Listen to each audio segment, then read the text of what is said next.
one time, some scientists thought Stegosaurus had a second brain because the one in its head seemed so small. Stegosaurus did, however, manage with one small brain. Stegosaurus is the most recognizable genus of the stegosaurids, four-legged herbivores that sported bony plates and spiky spines in their backs, earning them the name that means roofed lizard. But, unlike the other dinosaurs you find in your toy box which lived in the Cretaceous period, stegosaurids hit their prime a lot earlier in the Jurassic. This is when some of the biggest herbivores like Diplodocus roamed the Earth, while carnivores like Allosaurus had just come on the scene. It was in this environment that Stegosaurus thrived with the help of some awesome adaptations. But in some ways, despite all that armor, it might have been a little under-equipped because its brain was almost impossibly small. Stegosaurus had one of the lowest brain-to-body ratios of any known dinosaur.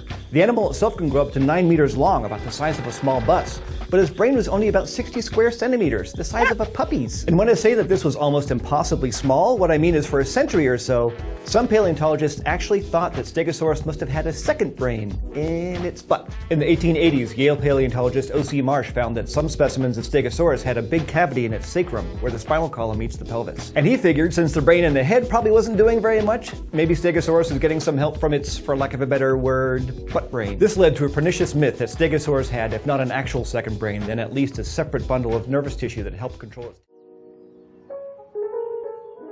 At Ricky Dells asks, scientifically and historically speaking, how do we know what dinosaurs sounded like? Surely the sounds the movies have taught us are just guesses, no? Well, indeed, they are just guesses. In fact, it's quite likely that dinosaurs were much quieter than people give them credit for. Birds sing, but most reptiles don't make much in the way of sounds except for hisses and grunts. So we think that dinosaurs would have done things like that, but certainly not this lion roar that Hollywood wants us to believe. EV4N2K4 asks, when I die and go to heaven, first thing I'm asking God is, what did Jurassic Park get wrong?